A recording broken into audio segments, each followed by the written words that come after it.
Today's talk is part of our lecture series, Conversations in Forest History. Our guest today is Jason Newton.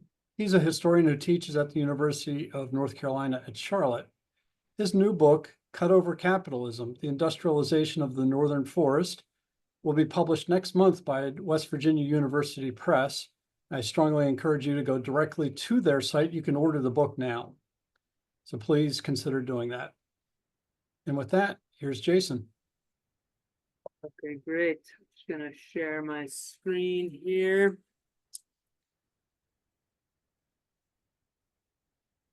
Give me 1 second.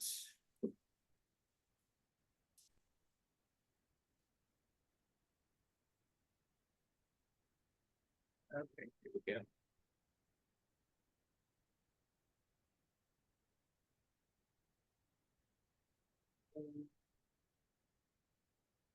All right, can you all see that? Yes. Okay, perfect. And I will also put a link right in the chat to where you can buy the book. This is my first book, so I'm really excited about it. I want everybody to read it. And I want to also thank Jamie and thank the Forest History Society. You know, Jamie's been a great asset for me and a great friend. He's helped me, you know, organize some panels for the American Society for Environmental History Conference, and just always, you know, helping me out with you know, research and career advice and a ton of different things. And the Forest History Society too. You know, I've gotten support for that from them twice. I've got the Alfred D. Bell Jr. travel grant to do some research for this book that I'm going to be talking about, and more recently for a new project I'm working on the Forest History Society. You know, the first time I was funded on the Bell grant, it was actually when the Forest History Society was in its old building. So, you know, that just shows you I've been working on this book for a long time. Actually, you know, when I really think about it, I probably started writing this book, you know, parts of it in 2007 when I was an undergraduate. I was doing an undergraduate thesis on Adirondack logging. And, you know, this book was really inspired by my time in the Adirondacks. This is an image that appears in the book. You know, my family owned some property in Tupper Lake, New York, and we would go up there 2 or 3 times a year, and we would always drive by this statue. And it was hard, you know, as a young boy, not to be kind of intrigued and inspired by this statue. And of course, if you go to Tupper Lake and there's, you know, other places like this across the Northeast, it's not just a statue, there's sports teams, there's tons of like local literature that talk about these lumberjacks. This one in particular, hopefully you can see this, you know, hand painted, hand carved wooden lumberjack statue, which is important. You know, I'll come back to that towards the end of the lesson or the talk today. So when I actually started kind of writing about this topic in earnest, I wanted to expand the scope of the study. So I decided I would study the entire northern forest. So this is the area in green here that the book is about. You know, the northern forest really got that official designation in 1990 with a congressional land study that kind of gave it that name. But I think it had like a longer history of being considered a kind of cohesive area. And you know, my first thought was that I would write kind of a standard labor history. So, you know, we know that loggers and lumberjacks were an important part of the labor movement in the West. You know, these workers were an important part of the formation of the industrial workers of the world. And so I wanted to see, and they participated in a lot of really radical labor actions. So I wanted to see if I could find that history in the northern forest. But I really didn't find them. Those of you who know this literature might know that there was a famous organizing attempt of loggers in Greenville, Maine in 1924 when the industrial workers of the world tried to organize them. That's actually an interesting story. Other people have written on it. The IWW was chased out of Greenville by the KKK and other groups. And then there's not much else besides a successful unionization attempt in 1955 with the Brown Company in New Hampshire. And they formed the United Northeast Woods Worker, what I'm pretty sure is the only union of loggers in this area. And that was Local 809.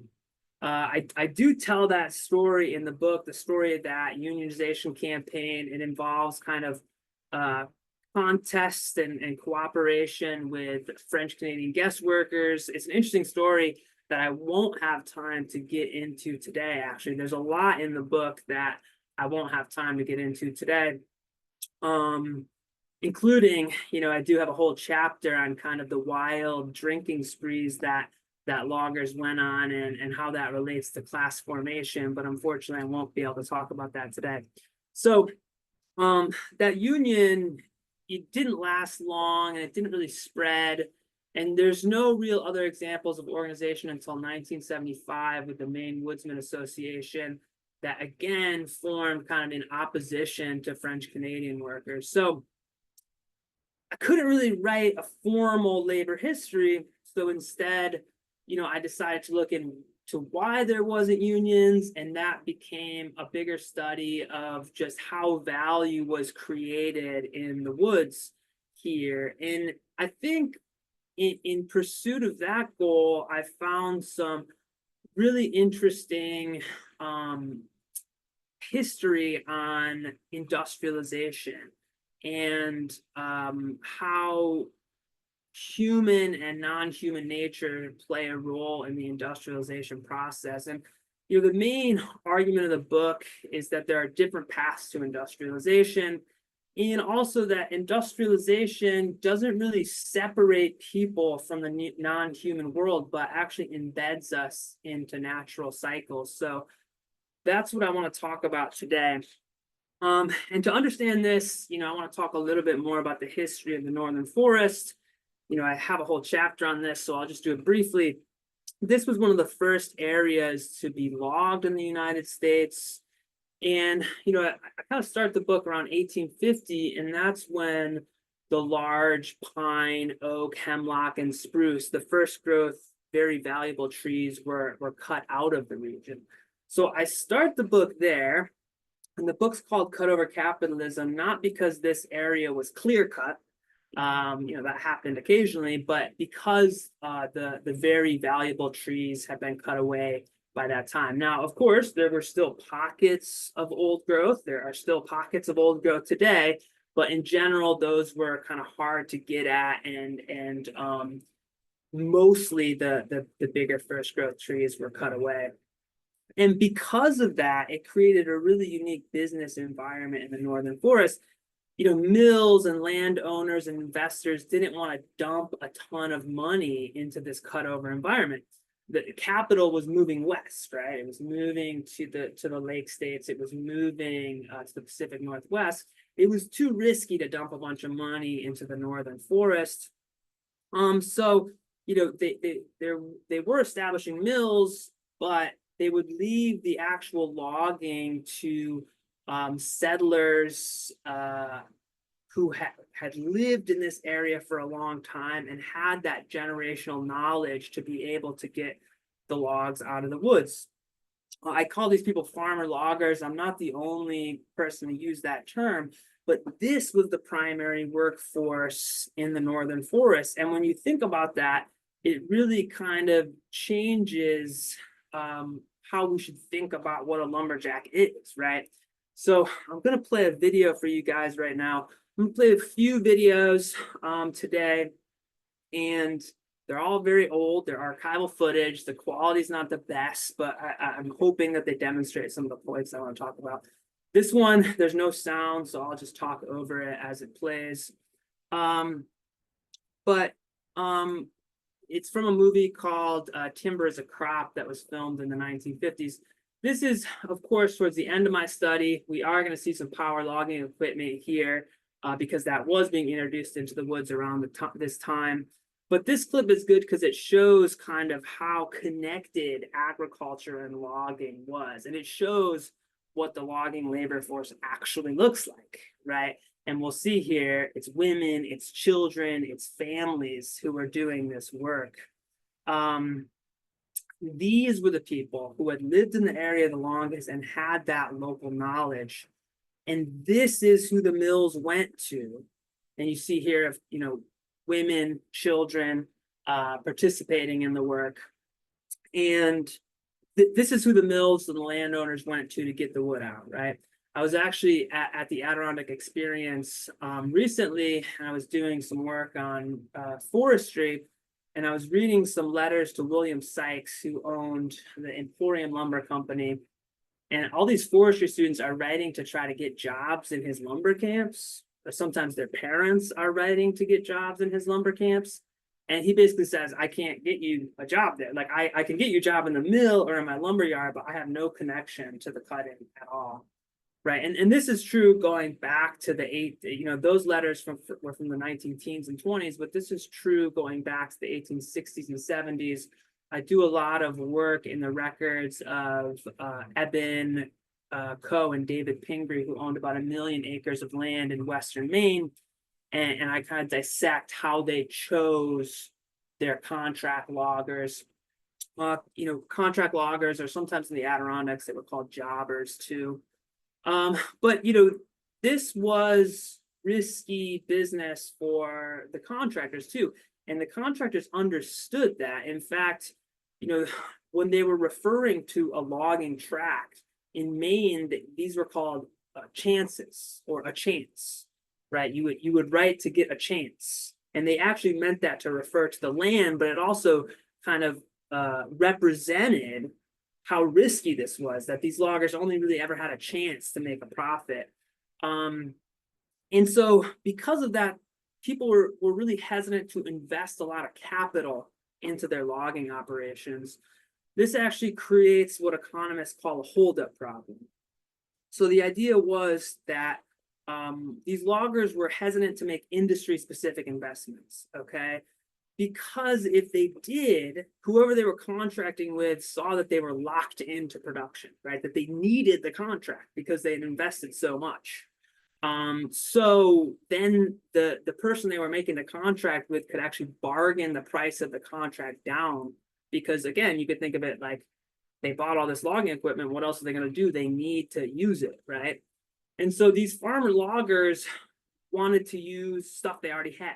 Farm equipment, farm methods, and then a ton of sweat equity, right? And that was a safer bet. That meant if they didn't get a contract or they didn't make a profit, they hadn't wasted a lot of money. So what this meant is that logging technology in the northern forests into the 1950s and 60s looks very primitive superficially. Right? I mean, these people knew about these different technologies. They would incorporate them on occasion, but whenever they did, they were used alongside these older methods. Now, that also goes a long way to explain the lack of unionization, because we have a system where these small logging units are getting contracts, and so fellow workers are competitors, right? And that interrupts solidarity. When you have these small family operations or small camps with dozens of people that are competing with one another for jobs, it's not conducive to organized labor. Actually, it's very similar to how the garment trade worked in New York City right around the same time, in these little small sweatshops hidden across the city. And so it could have actually been illegal for contractors to cooperate, to fix prices. And that was true even after the New Deal, where some exceptions were carved out of these new labor laws so that it didn't apply to small logging units. So what we get is essentially a industry that relied on, like I said, a lot of sweat equity, a lot of individual effort.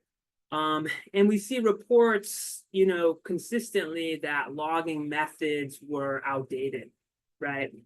But that didn't mean that the industry didn't industrialize, but it industrialized in a unique way. This is sometimes called labor-intensive industrialization, and this is a good depiction of that. This worker skidding logs by hand. It looks like maybe even 3 logs that he's dragging by himself. This is from Quebec, and I'll show you guys actually some movie footage from Quebec too. One thing I talk about in the book is, the labor force in the northern forest was these farmer loggers, but also guest workers coming down from Quebec. So methods in Quebec were very similar to methods in the northern forest and were sometimes brought down from Quebec, right? So this is why you see these small logging units often depending on the labor of women and children and just a lot of manual labor. They're also often caught into cycles of debt. They did sometimes borrow, but they couldn't pay off what they borrowed. This was a situation that some people commented was even worse than sharecropping in the South. But if we look kind of closely at what was happening in the woods, we see that methods were advancing, right? And this is where you see an industrialization process that's unique, okay, that uses the environment in unique ways to increase the scale and speed of production. So for instance, all industrialization needs lubrication, right? You have big machines moving fast. You need to lubricate everything, otherwise things break down, right? I did a lot of research into lubrication. A little factoid for you guys: the study of lubrication is called tribology. So that might show up on like Jeopardy or something. But in the northern forest, the lubrication was snow and ice. The industry became dependent on seasonal cycles. And this is an ingenious invention right here that allowed for the increased scale and speed of production. It's called a sprinkler box, a water box. And I have another image here from the Adirondack experience. This is an actual water box that was used in the woods. They claim it might be the only one left. And I also have a video of these water boxes being filled in the woods. So I'll play that. This one also doesn't have any sound. But so here you see a snow road. Can't tell if it's iced. And then in a second, you'll see them filling the water box. So when these workers would fill these water boxes, they would spread water across their roads at night when the temperature was the lowest. And these ice roads allowed an increase of hauling capacity 400 to 800%. And it also lengthened the hauling season because you would water the roads at night. You get a thick layer of ice, and then when daytime temperatures got above freezing, you could still have that slick surface, water it again at night. You could have a consistent 10-week hauling period. So these were the types of innovations, and this started in the 1870s and continued into the 20th century. These were the types of innovation that allows for that increase in scale and speed. Another innovation is sometimes called hot landing or hauling from the stump. And this, it gets into the really nitty-gritty details of logging, so I'll try to keep it simple. Older methods of logging, you basically skidded logs from where you cut them and then stack them in the woods, right? And you did that in maybe November through January, and then you would wait for a lot of snow, in January and February. And when there was a lot of snow, you could ice the roads and do your hauling. When you're hauling from the stump, and this is something that, just some operations did over time, you basically skip that waiting period, right? And you put the logs onto short stacks, and then you haul right away to the final destination, which was usually a river or a lake or something. And basically what that meant was everybody now had to work in connection, from the cutters to the skidders to the haulers. And also everybody was working faster because you couldn't have a buildup of material on the skids. Everybody was working faster, and everything was connected in a way that it hadn't been before. So, loads were getting bigger and heavier. They were moving faster. Everybody was working faster. And I have pretty good records that injuries were increasing as this happened too. Of course, the thing that took the brunt of this increased scale and pace of production were horses.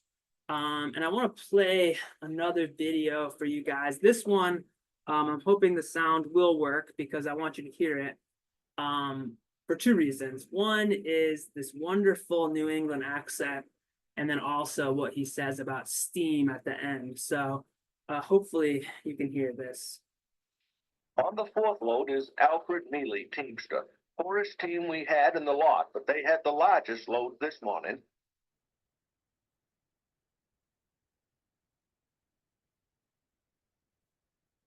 The teams are unloading at the rolling pier at the west branch. Note the steam rising off the horses. So hopefully you could hear that when he said, note the steam rising off the horses. And you can kind of see it here. Again, the video quality is not great, but these horses are moving so fast under such great strain that the steam is literally billowing off their bodies. So, horses and draft animals were an important part of industrializing the northern forest. This was, again, a long process. By 1900, oxen were completely replaced by powerful, speedy, well-bred horses, and that was part of this transition. And these contractors were working their horses very hard. They didn't want their horses to rest because, you had to feed them and care for them. So if they weren't working, they were costing you money. They would work all day. Then the same horses would probably be hooked up to those water boxes and be working at night too. And so we know, go back here. We know, according to some forestry student, that even well-treated horses depreciated 15% a year. Contractors reporting that they bought new horses in the fall and worked them till they were all used up. And they also had to implement harsher discipline for the horses. And I want to play for you a video from Quebec. And this is from the 1960s.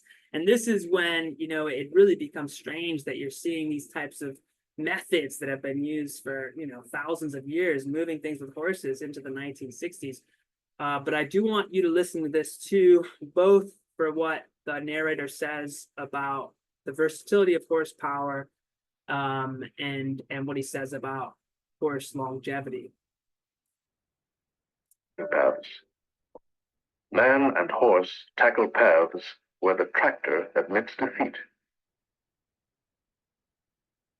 Voici l'hiver arrivé, les rivières sont gelées, tout le bois qu'ils ont bouché, à ce faudra le charroyer, dans les chantiers nous hivernerons, dans les chantiers nous hivernerons. They go up the cotillage, down in a rush. The horse ages 2 years in a year. Au moins 2 ans par année, dans les chantiers nous hivernerons, dans les chantiers nous hivernerons. Mon cheval s'est bien juré d'abandonner les chantiers, c'est juste qu'il trimouille, Pour gagner son paradis, dans les chantiers nous hivernerons, dans les chantiers nous hivernerons. Reviendrons par les portails. Okay, so my slides are working. Everybody can see the slides. Okay.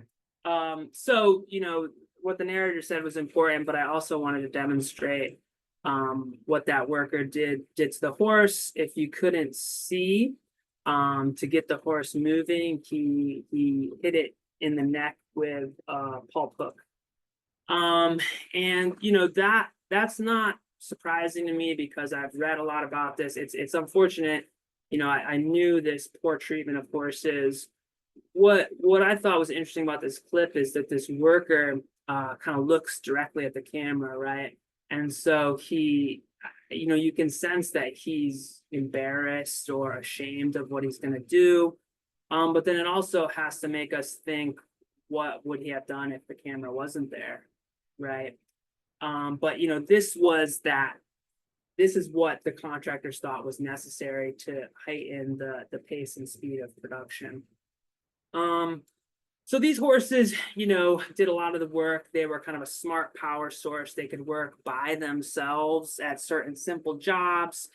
And, they could do things that unreliable tractor technology couldn't do at the time, as the narrator in the last video showed. And of course, these horses were moving these logs, whether they're pulp or long logs, they're moving them to rivers, right? And this is what I want to turn to next. So all these contractors spread out across the northern forest, they're putting marks on their logs and then they're dumping them onto lakes or rivers to actually be moved to their final destination. I really focus on my book on the Penobscot River in Maine. And what I'm focusing on is the tremendous power of these rivers and their ability to move these commodities. And I'll talk more about that latter part in a second. As I started looking into river power, I began to see how dependent the industry was on the melting of the snow, on the spring freshets, these seasonal cycles, right? They were dependent on the snow in the woods to move things and dependent on the snow melting too. And we need to think of, and this is kind of really poor video footage, but hopefully you can kind of see the power of the river to move. This is all pulpwood, right? And I began to see the melting of the snow as kind of like one giant piston, right? That just pumped one time, but with tremendous force, and you could control it with dams, right? And of course, besides the improvements that these contractors or companies put into the rivers, this was free power, right? Unlike a truck or a steam hauler or something like that. And this could push 90% of a season's cut to the mill for free, right? And sometimes the wood would end up in a lake or a pond in still water, right, where they were collected in these big bag booms, and then they had to be moved across the lake. And how was that done? Later on, eventually through powered boats, but well into the 1930s and 40s, it was done with this device called headworks. Okay, and this was basically a hand-built raft with a capstan on it that would be anchored in the middle of the lake, right? A rope connecting to the bag boom, and then workers would wind around to move that boom of, again, thousands of logs. And so, the organic power of the river mixed with the organic power of these working bodies. And, one observer watching this process in the 1860s wrote, "This is where men make horses of themselves," right? Because it was just such monotonous work. In the book, I actually wrote that this process was used from the 1810s to World War I. and actually you'll have a chance to see history in the making here, because I was looking through videos for this presentation and I came across a video I'd never seen before that actually shows the headworks in operation from 1938. So this is, again, very bad footage. It's very shaky, but I think it might be the only footage of a headworks actually being used. It's about a short clip, about 30 seconds. So I'm gonna play that. And again, I apologize for the poor quality. So here on the top left, you'll see the bag boom. In a second here. And then you'll see the workers winding the capstan around on the headworks. And then again, we'll see the extent of the actual boom in a second. So again, 1938, which is still amazing for me to think about when you think about what else is happening in the American economy at the time. Okay, so ultimately, what was moving on these rivers was, of course, these commodities, pulpwood, long logs, but also information, right? Each contractor stamped their mark onto the log, and the contractors were paid by the tally of the marks, okay? Now, ideally, the marks on the logs represented the work that the contractors did, but that wasn't always the case, right? And as I explain to my students sometimes, when you're working an hourly job, you're not necessarily paid for the amount of work you did. You're paid for what the payroll program says you did, right? Or you're paid for whoever recorded your work, what they said you did, right? And sometimes there's a discrepancy between the work you actually did and what was reported that you did. And anybody who's experienced wage theft knows that, right?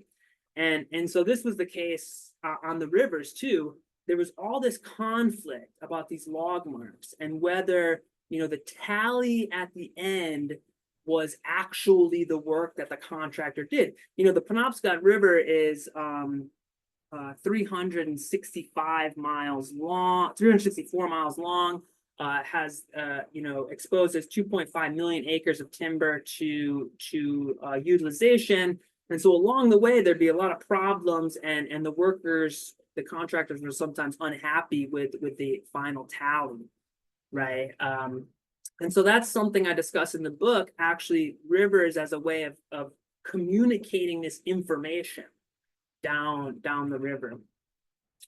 And ultimately, as the headworks shows, this involved a ton of muscle power, right? From the moment of cutting all the way even to the sorting of the logs at the sorting gap before the mill. And of course, in popular culture, we know that lumberjacks were tremendous eaters, right? The lumberjack breakfast. But when you stop to think about why was it the case that we all know that lumberjacks ate a lot, it was because they were, without hyperbole, doing more work than any other worker in the country. And we have a pretty good record of that from a 1904 dietary study that says as much. Okay, so 1904 would have been right around the height of long log cutting in the northern forest. And these scientists go in to study a camp in Maine, and they say that these are the highest numbers in terms of calories burned per day that they have found up to that point, with some workers eating as many as 8,140 calories a day. On average, it was closer to 7,000. So that was one exceptional group, but most were eating at least 7,000. And when these scientists did this study, they found these workers actually lost weight over the course of a season, right? But it's in that loss of weight that is what was required to make profit, given the structure of production in the northern forest, right? That's actually evidence of how the system works. And so, I want to return to this lumberjack statue again. What I try to show in my book is that industrialization was not always a quote unquote metabolic rift. And that's just a fancy way of saying separating people from natural cycles. This metabolic rift idea is, Karl Marx talks about it, John Bellamy Foster talks about it. Many people have used that idea that industrialization separates us from natural cycles. I show empirically in my book that industrialization here further embedded people into these cycles, right? And I think that's actually true of the larger process of industrialization also. Anthropomorphic climate change shows that we're all now embedded in global carbon cycles, right? A natural process that's completely, it's been happening before we industrialize it. It's a completely natural process that we didn't really have to think about before now, right? But now we have to account for it. Now we have to keep track of it. Just like the loggers kept track of snow depth and water levels, right? And what's interesting is I think people in the northern forest understood this. Because in the celebration of the logger that you see here, but in particularly in local history books, you see they aren't writing about these loggers as like proletarian heroes or revolutionaries. These narratives in local communities are about the work, right? About how these people worked with horses, with trees, with water, right? That's what's celebrated in the northern forest. They're celebrating that process I described. So when I look at that statue today, I see it as a kind of a commemoration of people's connection to nature, almost like a solidarity with nature.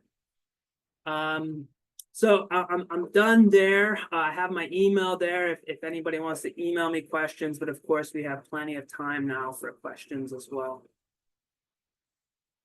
Thanks, Jason. It's interesting that with Tupper Lake, I'm thinking about the first bachelor's program in forestry was New York State College of Forestry at Cornell, who they had an experimental forest there in the Tupper Lake area. So at some point, the next time you're up doing research, we need to talk some Tupper Lake. Mm-hmm.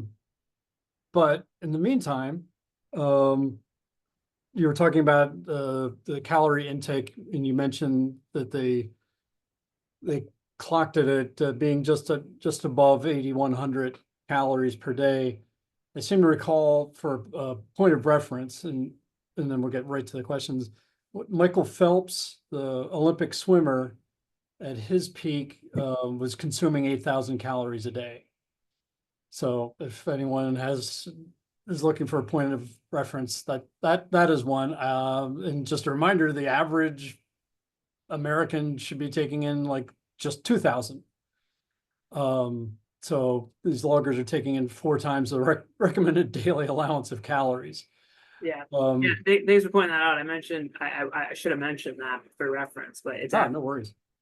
But that's just one minor or one small aspect of your talk, but a big part of the work you've been doing for several years now. And so with that, we'll get to the questions. Nicholas Corker asked how the lumberjacks were paid. Was it by the volume or on contract? And what were the necessary permissions or licenses to log? So we got 2 questions combined there. So first, they paid. Yeah, I mean, it depends on if you want to talk about the contractors or the workers, So contractors would agree to a certain amount kind of based on the stumpage on the track. And they could get that paid out in like a lump sum or at certain stages, when they put the logs on skids for the winter, they could get some, and then they could get some when it was brought to the river, or some would take payment right at the sorting gap after the logs came all the way down. So these contracts are complicated. They could be kind of stacked up, like with contracts within contracts. So it gets pretty complicated. And then workers in there, if it was just a family, they were just hoping to make some profit off the whole season, but then workers were often working too, and they would be sign up typically for a daily wage. And then later when we get into the pulp transition, which is, happening roughly around 1900, there's still long logs being cut in the 20th century, and there's pulp being cut earlier than that, but roughly around 1900, it's more common to pay workers by piece, right? So you're paying them by cord sometime, and you could also pay the haulers by cord too sometimes. So those were the payment schemes. And, if it's in terms of the permission to cut, if it's private land, it's just completely between the landowners. This isn't the American West. We're not talking very much at all about cutting on federal land, getting like permits to cut on federal land. This is mostly private. Like the Adirondacks, of course, by 1896, you can't cut state lands, but there's still private logging there. So that's generally what we're dealing with. Okay. And I'm going to apologize in advance for mispronouncing this name, but I think it's Hakan Hagmeister. But the question is, everything I have read and studied in the Great Lakes area says that the horses were generally treated there better than the men. Do you know anything about this, and can you speak to this possible regional difference?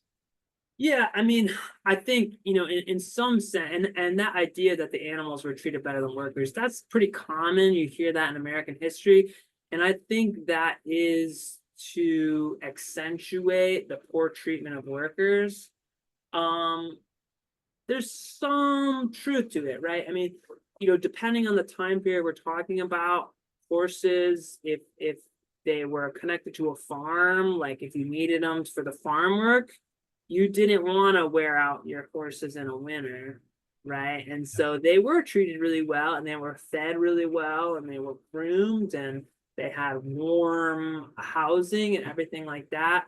But we also start to get, again, as this process industrializes, horses that are rented, and you're kind of agreeing to maybe not mangle the horse too bad, but it distances you from kind of responsibility for that horse. And again, if your contract depends on getting the wood out before the spring melt, you gotta push your horses. And it's true for workers too. And these workers did suffer from tremendous injury, but you weren't going to hit a worker in the neck with a pulp hook. It happened. We do have, bosses reprimanding their workers physically, but there's certain things people are doing to horses that you're not going to really do to a person. But if you want the maximum, just like with the workers, if you want the maximum work out of the workers, you got to feed them well, right? You got to feed the horses well and treat them well. But yeah, that's a good question. We do hear that a lot, and I saw it a lot in the sources that the workers were treated worse than the animals. Yeah, you mentioned the importance of, of food and all. I do know that out west, a lumber camp was going to be made or broken by the quality of the food served. And, oftentimes the workers could just pick up and go on to a different lumber camp if they didn't like the food, or I know there are cases where, and we've got a digital exhibit that'll be posted very soon on Chinese loggers in the Sierra Nevadas. And it's actually workers. So part of that conversation centers around the cooks. And the fact that there's at least one case that is documented where probably for racial reasons, the Chinese cooks were fired. And then they brought in whites to cook who could not match the quality of food or the volume. I think in one case they were churning out like 1,000 pies a day or 1,000 a week. I forget the number, but 1,000 is strong. But after a few days, the lumberjacks rebelled, and the replacement staff was fired, and they brought back the Chinese cooks. So the point being that food is just critically important, as you've talked about. And so, Yeah, and can I just Oh, one thing I absolutely. did mention to bring up, wanted to bring up in the talk is, yeah, food was, as Jamie mentions, this crucial kind of bargaining thing, right? That if workers weren't served what they wanted in enough quantity, but also on time, it was often that they would get together and decide to leave the camp. And I have records of that, right? And so that issue of time was interesting because the one record I have from Maine of workers leaving a camp was just that the meal was late. And that was enough to get them to stop, right? Stop working. And so it was, and this is kind of how the food has been interpreted as like the one thing workers were willing to really bargain over and act collectively on. But also in the end, that food really served the contractor or the lumber companies because it's what allowed for this insane amount of work, right? Right. So they were bargaining over something that ultimately was benefiting the company too. yeah, they, in some portrayals, labor is almost seen or portrayed as helpless, but they had their ways, of bargaining and getting what they wanted. Hugh Canham, who lives there in the Adirondacks, asks if in that region, or he says in that region, the Lynn tractor, which I don't know anything about, I'm hoping you do, really changed logging there. Was the Lynn tractor, he asks, also used in New England? So outside of the Adirondacks, can you talk about the Lynn tractor a little bit in that transition in technology? Yeah, I mean, so there were Lynn tractors and a few other ones that I think there's another company name that's not coming to my mind right now. And on certain tracks, it would make sense to use a Lynn tractor for hauling. And you can see footage of that. The one thing that I want to point out is they were unreliable and really expensive, right? And so they would break down a lot, whereas horses, people seem to have less problems with just because they were tried and true. And so, like I mentioned, if you did have a Lynn tractor that you could haul a lot more than you could with a horse, that was often happening alongside horse logging at the same time. And of course, for skidding, like that video showed from Quebec, single horses could still go places that by 1960 tractors couldn't go.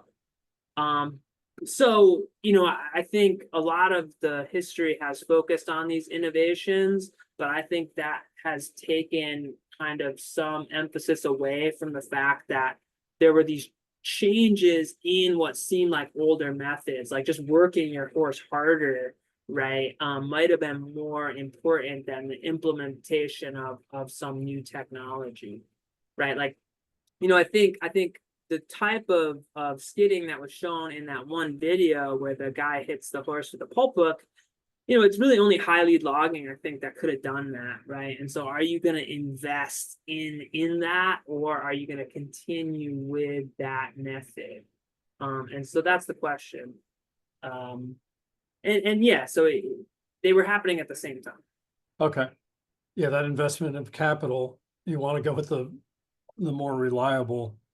Yeah, I can understand why I could see the attraction of the internal combustion engine over a horse, but if it isn't, if the tractor goes down, you're not moving logs and you're losing money. Yeah, and you kind of have to read against the grain there, because when the new technology is introduced, it becomes the focus of the studies and the focus of the cameras because it's new, right? Right. So that's what people want to pay attention to, even though you can clearly see at the same time the horses continuing to work into the 40s, 50s, and 60s, right? So you kind of have to think what's the more accurate portrayal here. And that speaks then to the value of the work, the research and writing you've been doing. Is you're not chasing the shiny bauble, the new technology. You're digging in to remind us that as the description of your talk said, that, you know, men are landing on the moon and yet they're still using horses in the woods. Which is actually something that continues today. And so let me see if somebody asked, John Kilmer had pointed out that the Amish and some small scale contractors still use horse-drawn skidders in some areas of Pennsylvania. I do know we had a graduate student here doing research on this, and I want to say the term is ecological logging.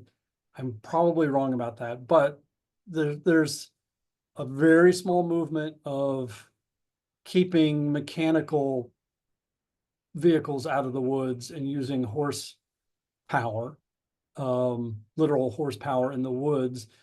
Is that, can you talk a little bit about what's going on today in the woods?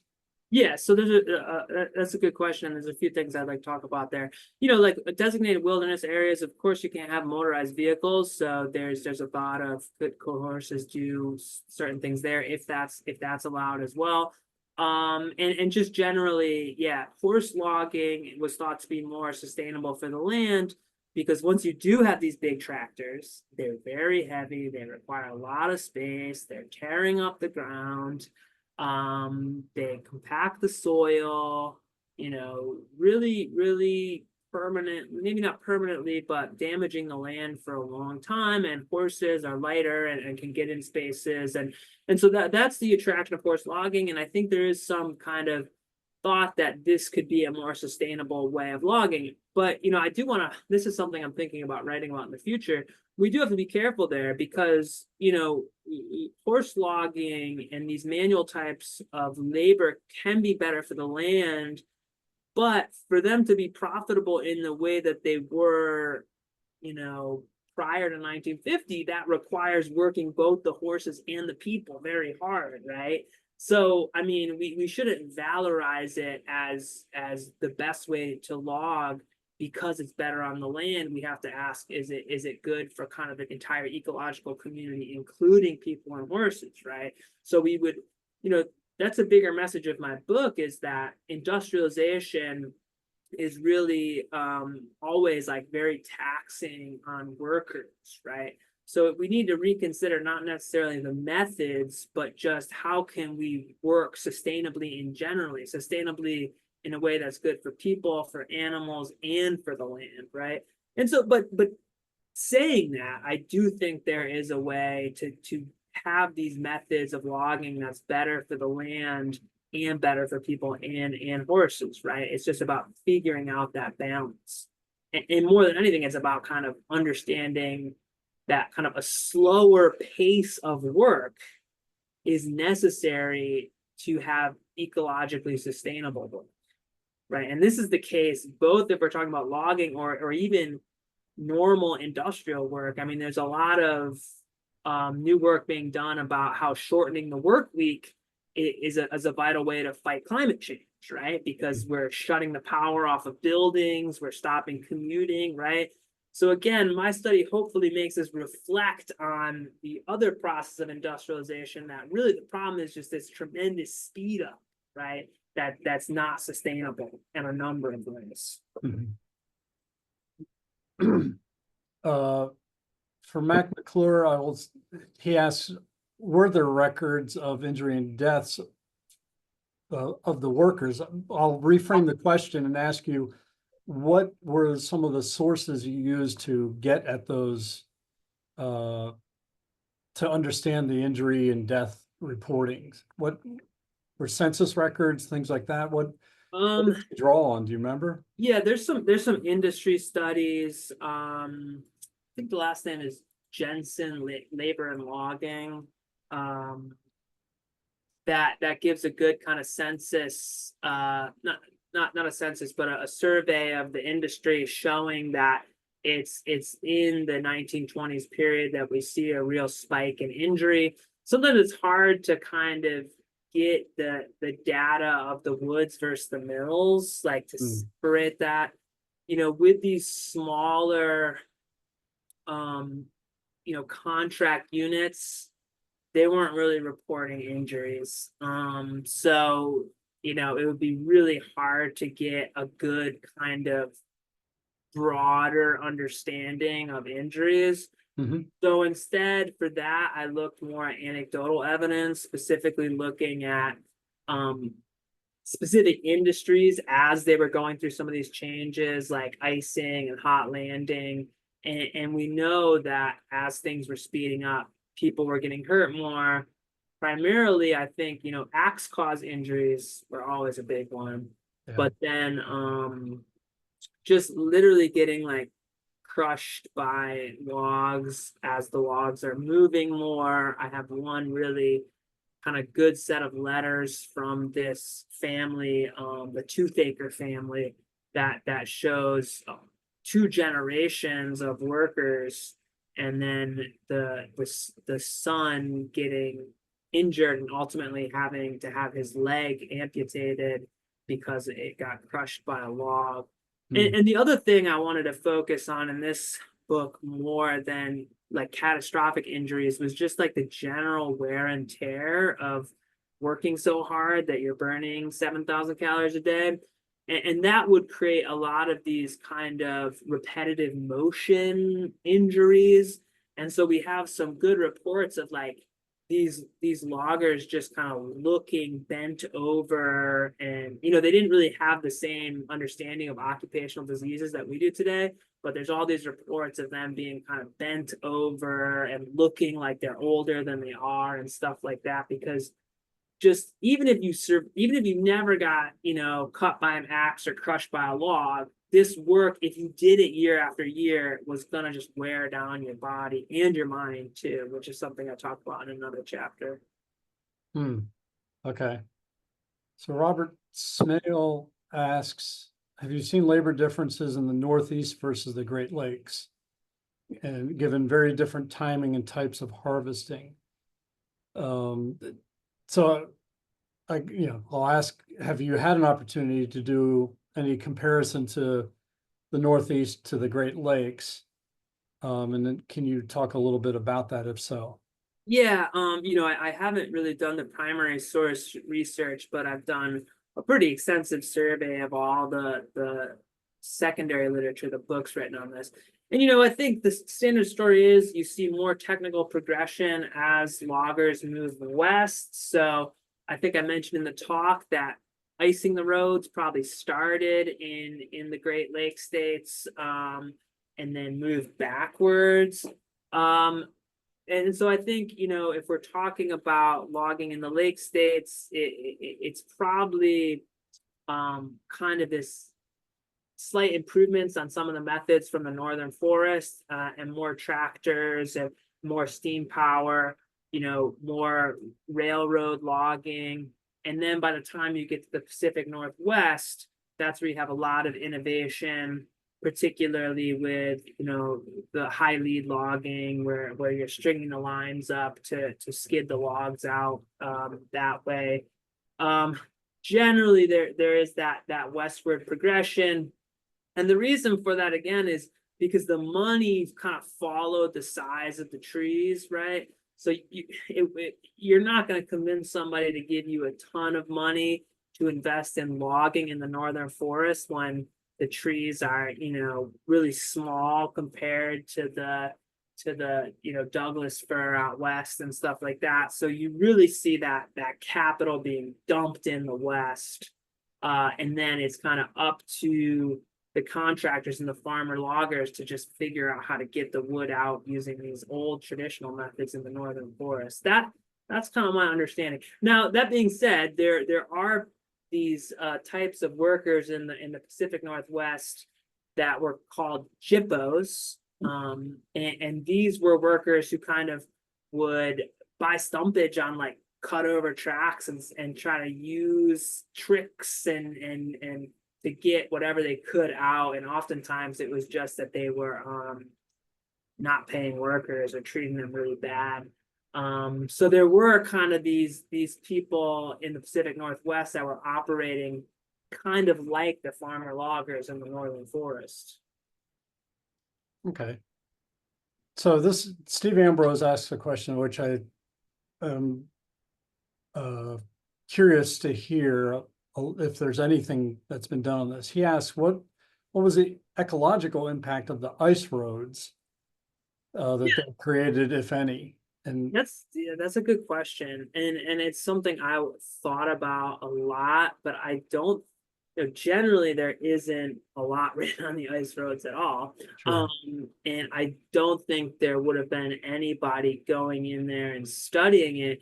We can assume maybe that movement of water and then the subsequent melting is going to have some erosion effects. But I think any solid evidence would just be kind of guessing. Mhm. I would say it's probably, better than building these bigger roads for tractors, or train tracks. But I don't think we have a clear understanding. And I don't think it was really removing enough water to like affect rivers or streams or anything. Generally something I read about elsewhere is, relying on the snow and keeping the snow is actually more ecologically beneficial than trying to remove snow. So, thinking about snow roads and ice logging make me think about kind of all the effort we go through now to remove snow or melt it, right? That is really ecologically damaging, particularly using salt to melt snow. It's a big problem in the Adirondacks, where salt in enough concentration, even though we think of it as harmful, salt can have ecological impacts in freshwater habitat, right? And that's something they're dealing with in the Adirondacks. So I think generally kind of loggers' embrace of snow and ice can teach us important lessons, right? Thinking about snow and ice as an asset, as a good thing. How can we, instead of adapting our world to be more like, it is in the summer, to kind of embracing snow-covered landscapes more. Okay. Well, along those lines, James Raspin says he's interested in studies of the ecological impacts on the rivers from the movement of wood each spring. Do you know about those? I mean, I've read anecdotal evidence. Yeah. But can you? That we do have good record of. Okay. In fact, we have one good study called Paper Plantation, and it was actually like a Ralph Nader study group. Try to find the reference. While you're looking, I'll help you out. Conrad Franz weighs in with an observation. When he was at the University of Maine from 1970 to 74, that's when log drives ended on the Penobscot. And he says it was due to a study that found that the bark falling into the river and building up over time was destroying the fish habitat. So that's a different aspect of the ecological impact I hadn't thought about. Because in part because the anecdotes I've read about are how the logs that are coming down, and this is in Western North Carolina, the logs were hitting bridges and tearing up river banks and things like that.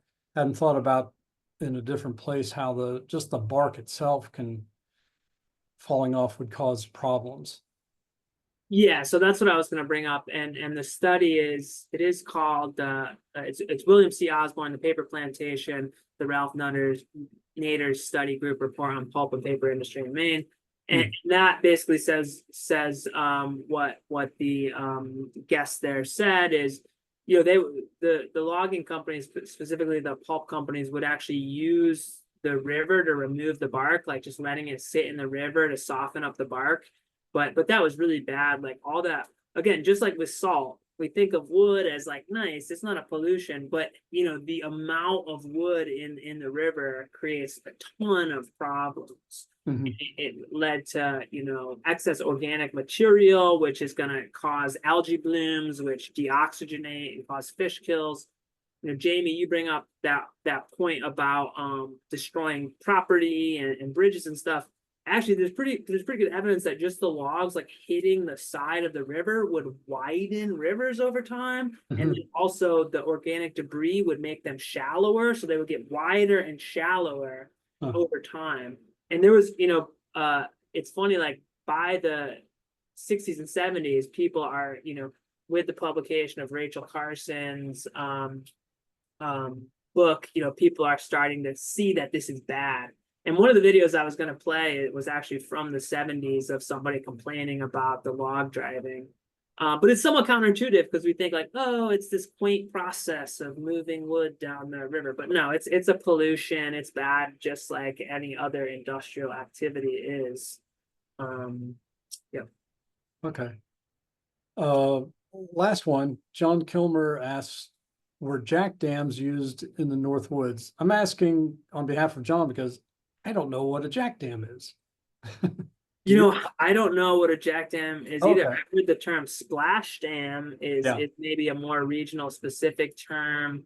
But yeah, if you have other information, I couldn't really comment on that. But I will use that as an excuse to say that these rivers like the Penobscot, as the other person mentioned, used until the 1970s to move logs. I think 74 or 76 is when log drives were made illegal in Maine. They were altered, these rivers were altered in many, many ways, right? So they were far from natural. They were dammed up, they had all these booms in different strategic locations. They really became this kind of hybrid, natural, man-made thing, right? To design to move logs. And that's something I talk about in the book. Yeah, and Hugh Canham just popped in an observation along those lines that with having stopped with river drives, now you've got these ponds and dams that had been used to control flow. Now that the flow has changed, you're getting swamps and dams are falling apart. So there's now, there's a legacy there that people in these regions are going to have to contend with in one way or another. Yeah, I mean, the paper companies and before that, the log driving companies really had free reign to basically do whatever they wanted with the river. And over the course of 100+ years, they, like I mentioned, completely changed these rivers. Yeah, and it's part of the impact of some of the environmental laws of the 1970s comes into play there as well. So, well, Jason, with that, we'll go ahead and I'm going to thank you again for a great presentation and tackling some pretty complex questions. Much appreciated. Yeah, thank you for having me.